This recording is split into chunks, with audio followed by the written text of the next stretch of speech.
Hi, welcome to Markerboard Videos.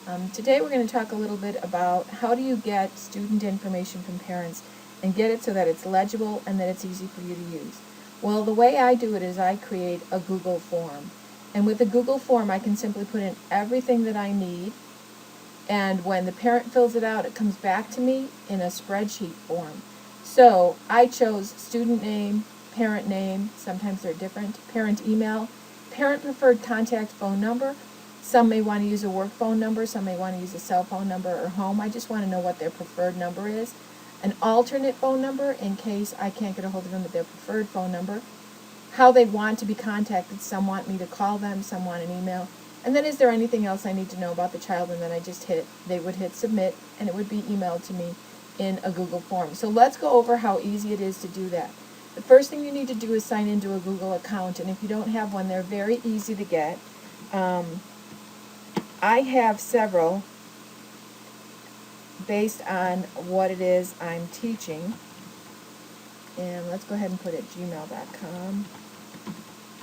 So you sign into that account, and up onto the top it says Drive. Click on Drive and it'll take you to your Google Drive. Now mine is going to be populated with all kinds of stuff because I've been using Google Drive for a long time.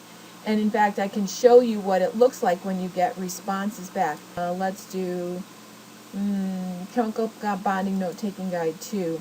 So this is what the students see, and after they fill it out, and that was part 2, see how it says responses? This is what I see. And so you see I have the student's name, their class period, and all of their information, all of their answers, and it works really, really well. So I'm going to take you through how to make your own Google form so that it looks similar to this or whatever you need. You go to Create, and you're creating a form. Once you tell it create a form, you're going to give it a title.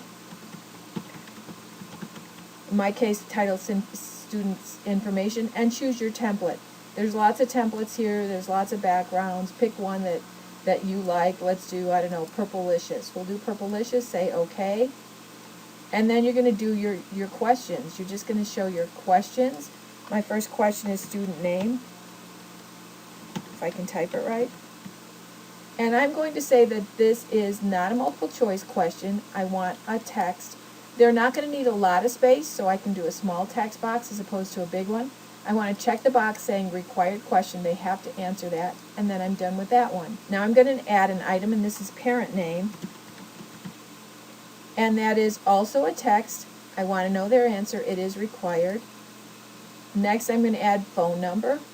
Now if I click on the little arrow here, what comes up is I get the different options for what I want to do. But in this case, it's still text. And I'm going to put phone number. The phone number. There we go. It is required. Done. And let's add one more item. Tell me about your child. And that is going to be more than just a few words, so we want paragraph text, their longer answer, required.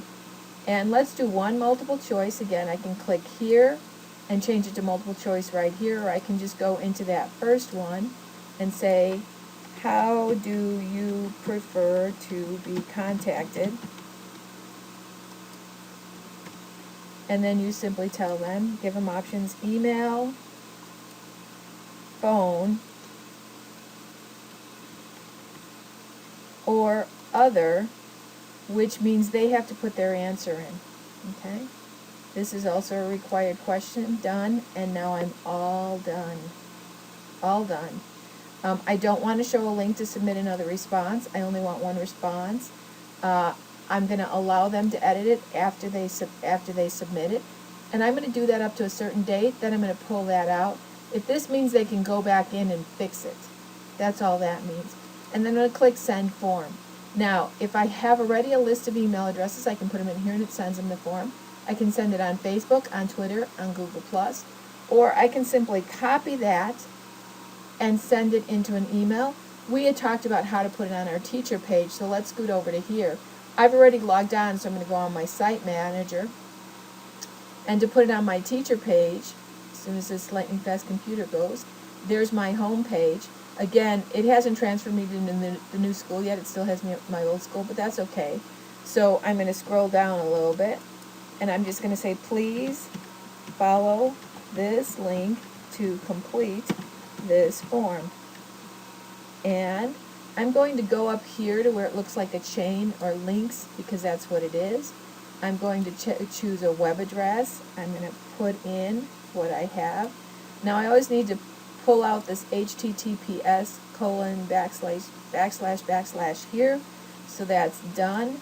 I did say open in a new window. Now it's saved. And I'm done with that. If I go to my teacher page, as if I was a parent, I can actually see that at the very top of my teacher page, it is going to say, please complete this form. So there's the form. Let's go ahead and complete it. Student name, Nancy F. Parent name, Pauline B. Phone number, 123-456-7891. Tell me about your child. She's amazing. And I prefer to be contacted by email. I'm going to submit. Now that's all the parent has to do. If they want to edit their response, they can go back in and edit it. As the instructor, I go in, and here I have student information responses. That's my actual form. If you ever lose it, you can go here, click on send form, and it will actually give you that link one more time in case you lose it. Also, this is where you go when you don't want them to, I don't want them to edit their responses anymore. I'm going to uncheck that. Okay, I'm going to leave it because for now they can. Now to see the responses, I can either go up here to responses, or I can go up here where it says student information responses. Nope, I moved it. And you'll see there's the spreadsheet, the date and time that I filled it out, student name, parent name, phone number, tell me about your child, and how I prefer to be contacted. That's all it is. It's no harder than that. I use Google Forms for lots and lots and lots of things. As you can see, homework and all kinds of stuff is in here. So feel free, if you want to borrow some of mine, They're very easy to share with other people. You can open it up, make the changes that you want, and you're good to go. So if you have any questions, go ahead and just send me an email or drop me a line or contact me on Facebook. Have a great day.